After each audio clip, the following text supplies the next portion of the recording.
John Fitzgerald Kennedy, commonly referred to by his initials JFK, was born in Brookline, Massachusetts to Joseph P. Kennedy Sr. and Rose Kennedy. He graduated from Harvard University in 1940 and joined the U.S. Naval Reserve in 1941. During World War II, he commanded a series of PT boats in the Pacific Theater and was awarded the Navy and Marine Corps Medal for his service. After the war, Kennedy represented the 11th Congressional District of Massachusetts in the U.S. House of Representatives from 1947 to 1953. He then served as the 35th President of the United States from January 1961 until his assassination on November 22, 1963. His presidency was at the peak of the Cold War, and the majority of it dealt with thawing relations between America and the Soviet Union. Kennedy battled a range of health problems throughout his entire life. Sometimes it was so bad that he received the sacramental last rites a total of 4 times. The first was at the age of 30 in 1947, when he fell ill while traveling in England and was diagnosed with Addison's disease. The second time was age 34 in 1951, when he was suffering from high fever while in Japan. The third time was aged 37 in 1954, when he was in a coma following back surgery. The final time came on November 22, 1963 in Dallas after his assassination aged 46.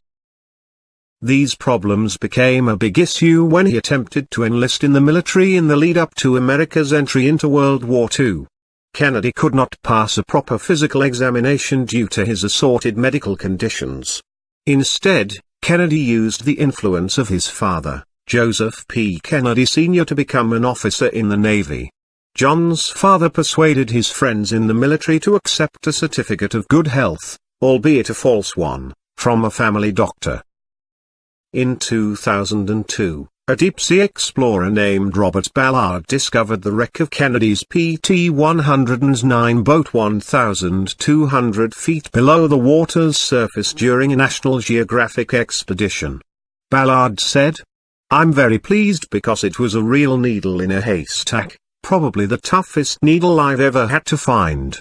It's also worth mentioning that Ballard also discovered the wreck of the Titanic. Kennedy was a fan of Cuban cigars.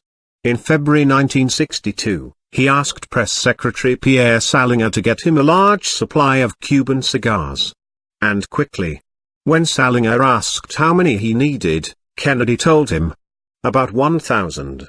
And he wanted them by the next morning. The next day, when Salinger informed the president that he had managed to get 1,200 of them, he said, Kennedy smiled, and opened up his desk. He took out a piece of paper and immediately signed it. It was the embargo banning all Cuban products from the United States.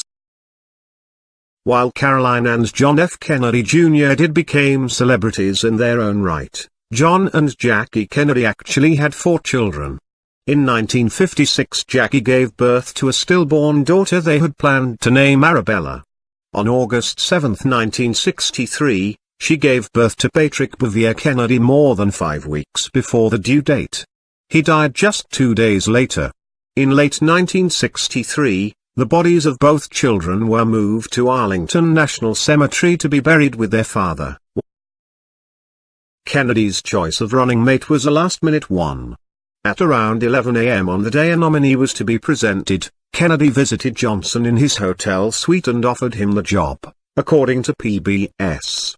Robert Kennedy said years later that his brother offered the job to Johnson only as a courtesy, and then felt trapped when he accepted. John then sent Bobby back to talk Johnson out of it. Obviously it didn't work. With a net worth of about $1 billion, in modern money, when he took office in 1961, Kennedy held the record for the wealthiest president in American history. He was pushed down to second place when Donald Trump took office in 2017. Trump's net worth is around $3.5 billion. From James Garfield's inauguration in 1881, It was a tradition for incoming presidents to wear a top hat as part of the inauguration day outfit. Kennedy wasn't a fan of hats, but he went along with the tradition anyway, being the last president to do so. In 1958, Larry King was involved in a car crash with JFK, who was a senator at the time. In his autobiography, King wrote about how he had just moved to the area from Brooklyn and was so distracted by the South Florida locale that he wasn't really paying attention to the road. Kennedy apparently yelled, "How could you?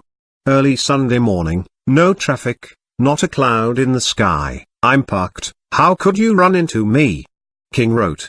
"All I could say was, Senator, do you want to exchange information from our licenses?" King wrote that Kennedy did eventually calm down, and he said he'd forget the whole thing if I promised to vote for him when he ran for president. I promised, and he drove away after saying, "Stay way behind me."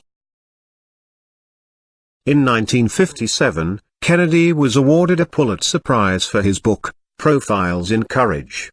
Kennedy is credited as the book's sole author, but questions have been asked in the years since then about how much of the book was actually written by Kennedy. And also how much of Profiles in Courage was written by his ghostwriter, Ted Sorensen. In 2008, Sorensen told the Wall Street Journal that he did a first draft of most chapters, and helped word most of its sentences.